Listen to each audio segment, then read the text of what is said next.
అమ్మమ్మ, ఎందుకు అందరూ నన్ను చూసి నవ్వుతూ ఉన్నారు?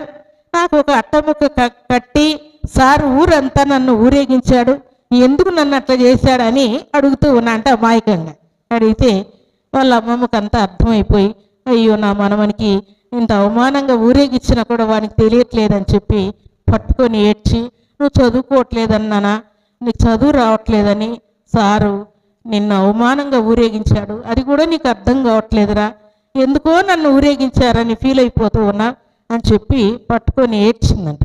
అప్పుడు ఈయనకు అనిపించిందంట, ఓ చదివేనా, దానికోసం నన్ను ఇంత చేస్తున్నారా, ఇప్పటి నుండి చదువుతాను చూడు అన్నాడంట. 13 సంవత్సరాల వయసులో ఏబిసిడీలు నేర్చుకోవడం ప్రారంభించాడంట. ఎంత వయసులో? ఏ వయసులో నేర్చుకుంటారు పిల్లలు? ఈ కాలంలో అయితే 1.5 సంవత్సరం నుండే తల్లిదండ్రులు పీడిచ్చి పిల్లల్ని పిప్పి చేస్తూ ఉంటారు. 1.5 సంవత్సరంకే.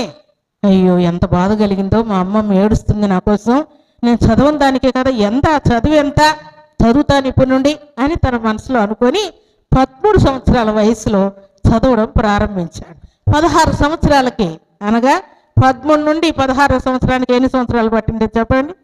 3 సంవత్సరాలకు ఇంటర్ ముగించాడంట. లెక్కేసుకోండి.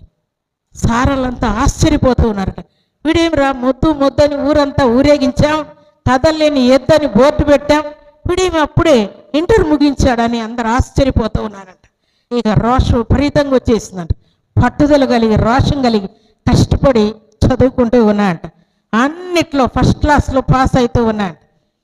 ఊరు నుండి నడిచి వస్తున్నాం ఆ రోజు. అవును సార్, మా ఊరికి బస్సు లేదు, అందుకని నడిచి వస్తున్నా అంటే, వదిలేరా మా ఇంట్లోనే ఉండు, మా శనివారం కానీ ఆదివారం కానీ మీ ఊరికి వెళ్దు, కానీ వారం అంతా ఇక్కడే ఉండి చదువుకో, మా ఇంట్లోనే ఉండని ఆ టీచరు ఇంట్లో పెట్టుకున్నాను. వయసు అంతా అని చెప్పుకున్నా 13 సంవత్సరాలు వచ్చినా కూడా పడకల్లో పాస్ పోసుకుంటూ ఉన్నా అంట.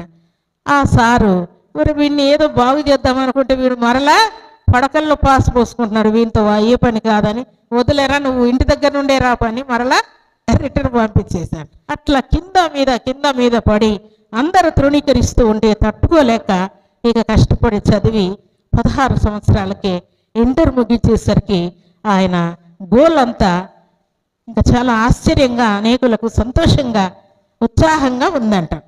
ఇలాగైన తర్వాత కష్టపడి చదివితే పెద్దోళ్ళమవుతాం, కష్టపడితే డబ్బు సంపాదిస్తాం, ఎందుకు మనం ఎట్లుండాలి అని రోషం కలిగి కష్టపడి పని చేయడం, బిజినెస్ చేయడం, తర్వాత చదువుకోవడం, ఎగ్జామ్స్ రాయడం ఒక్క పని కాదంట, నానా రకాల పనులు టైం వేస్ట్ చేయకుండా చేసి ఒక జాబ్ సంపాదించాడు.